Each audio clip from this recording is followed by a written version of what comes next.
20 seconds! Yan po yung oras na kailangan natin tandaan pag gagawa tayo ng end screen. Bakit? Mamaya po, titignan natin. Makatapos natin mapanood tong intro natin.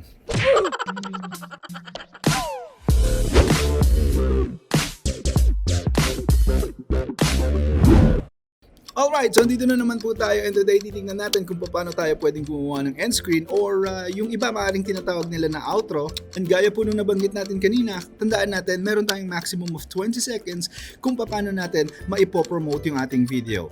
Ano nga po ba yung end screen? Ito po yung part ng dulo ng video natin na meron tayong maximum of 20 seconds para mag-display o mag-promote ng mga previously uploaded videos natin doon sa ating channel. Ngayon in this video, titingnan po natin yung two ways kung paano natin pwedeng magawa yon. Una is gagawa tayo ng sarili natin and mamaya po ipapakita natin yung mga templated or downloadable end screens or outro na pwede sa internet. By the way, yung link kung saan ko po ginawa yung template or yung downloaded outro ay makikita natin sa baba sa may description section. Please feel free to check it out. So in this case, again, pasensya na po, gagamit tayo ulit ng Adobe Premiere Pro. Pero kung meron kayong alam, kung meron kayong alam na ibang applications o softwares na pwedeng gamitin na mas madali or pwede nyo ring i-recommend sa atin, comment nyo lang sa baba, titignan po natin yan. Alright, so in this case, bukas po tayo ng Adobe Premiere Pro. Okay, nandito po tayo sa YouTube Studio and ito yung particular video na gusto nating kuhanan ng end screen or lagyan ng end screen. Scroll po tayo sa baba and makikita natin end screen. Okay, andi dito po yung end screen. Kung matatandaan nyo kanina 20 seconds lagi natin ini-specify kasi dito siya nagsisimula. Compute natin.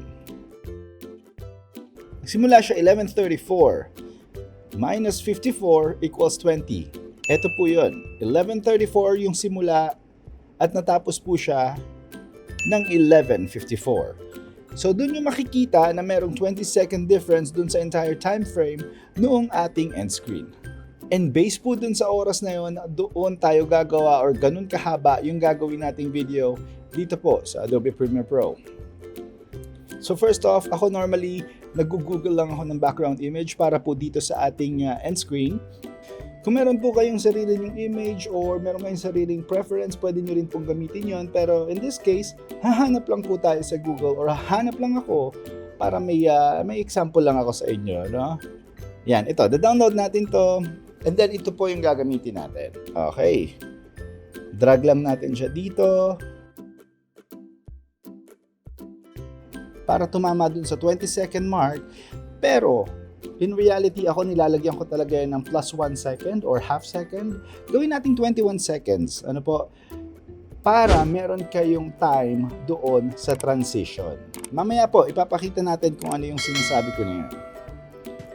Tapos, pili po tayo ng text or overlaying text. Ano? In this case, ito po yung ginamit ko. Ito yung frame na ginamit ko noon dun sa aking end screen, which is existing hanggang ngayon. Ito rin po yung gagamitin natin para tatry natin i-recreate yung ibang elements. Ano? And magdadagdag tayo ng text.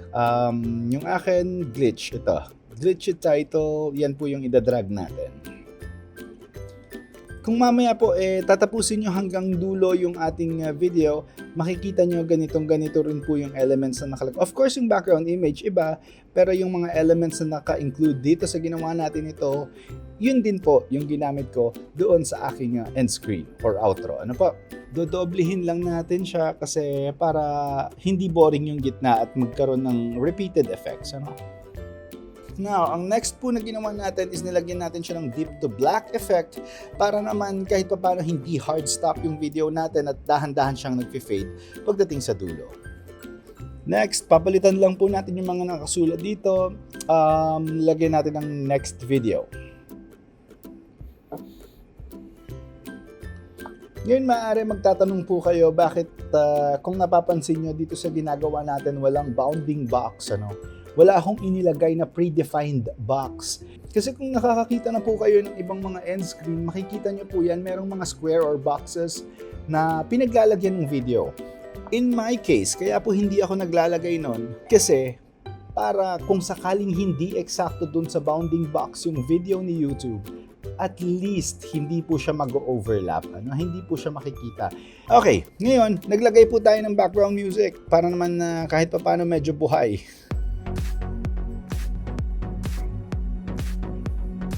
Kung mapapansin nyo, drag-drop lang po ako ng drag-drop dito sa Adobe Premiere Pro. Basic editing lang naman yung ginagawa natin dito. Mukha lang siya talagang komplikado. So, lalagyan ko lang din po ng fade yung ating background music para naman hindi hard stop.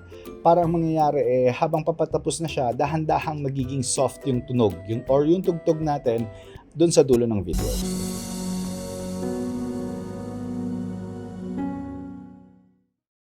There we go.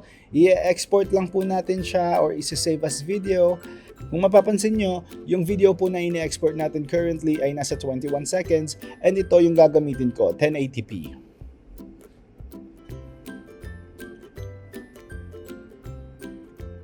Okay, so ang mangyayari po dito ngayon is meron tayong isang test video, yung dating video ko, and ilalagay natin yung end screen na nilagay natin para makita natin yung resulta niya. Mabuhay tayo, mga Pilipino.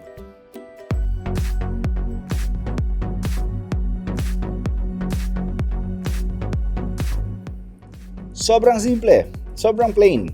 Bakit po siya ganun ka-plain, ano? Mamaya, makikita natin once in-upload na natin siya sa YouTube Studio. Speaking of which, i-render na natin to, i-save na natin tong sample video na to, and dumiretso na kagad tayo sa YouTube Studio. Alright, nandito na tayo sa YouTube Studio and i-upload lang natin yung video na ginawa natin. Lagyan lang natin siya ng title and screen test. Okay na yan. Monetization na hindi naman natin kailangan. Test lang naman po ito, no? Next. Dito po, add end screen. Yan. Yung first element, yan po ang una kong ginagamit. Nasa sa inyo po, ano? Pwede po tayong mag-designate ng specific video na gusto natin or pwede ring video ng iba. But of course, in this case, video natin yung gagamitin natin. Yan. Save natin siya and then panoorin natin.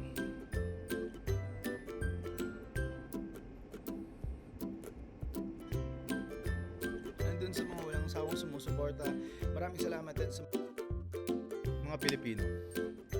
Ayun. So, kita nyo po dito, hindi po importante na may box o may bounding box yung nilagay nyo. Ang importante po is may ilag natin yung text na nilagay natin doon sa paglalagyan ni YouTube ng video natin. Ganun lang po siya. Uy, teka, parang ang komplikado naman yan. Tsaka, bayad yung software na yan, yung Adobe Premiere Pro. Yes po, no? Again, kaya ko lang po siya ginagamit kasi una, ito yung available resource ko and yun na yung nakasanayan ko. Tsaka bayad ng kumpanya. Alright, so magpo-proceed na po tayo dun sa part 2 nitong video na to, which is yung tayo mismo yung gagawa doon sa isang online portal or dun sa mga websites na nag-offer ng free downloadable templates. Ano po? And in this case, punta po tayo sa Canva. Alright, isa lang po itong Canva dun sa marami pang ibang websites na nag-offer ng ganitong mga free templates na pwede natin gamitin. Type natin YouTube outro. Enter.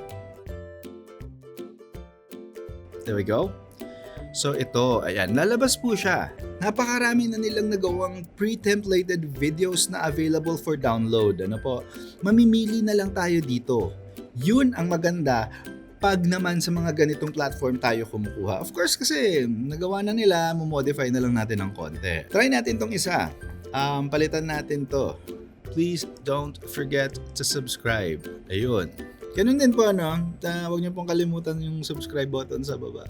Dito sa Canva, mapapalitan din po natin yung mga kulay dito sa kanilang mga pre-templated videos or pati yung animation or yung movement, no, ng mga assets embedded doon sa video nila. Like for example, ito, ganito po. Nasa sa inyo po kung ano yung gusto nyong piliing animation dyan. Pinapakita lang natin yung mga available dito sa template nila.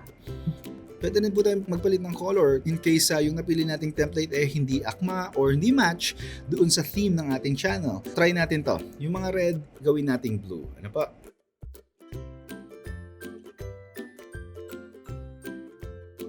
Ngayon, yung timeline ng video o yung haba ng video duration, pwede rin po nating palitan. Ano? Again, kanina nabanggit natin or yung previous video na ginawa natin, nilagay natin 21 seconds, ilagay din po natin dito.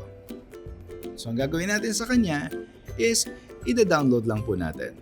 Available na siya for our use. Ganito lang po siya kasimple.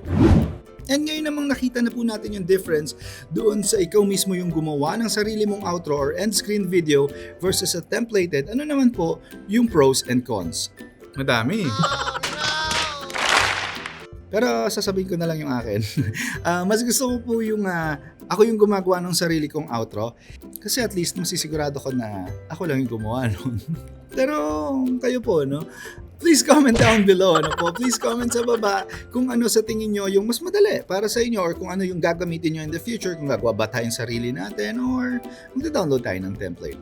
I hope meron na naman tayong ni-share na bago, and kung natuwa naman kayo dito sa video natin ito, please don't forget to click the subscribe button at i-hit nyo na rin yung notification bell para naman updated kayo sa mga videos natin kagaya ng ganito. Maraming salamat po sa panonood at mabuhay tayo, Pilipino.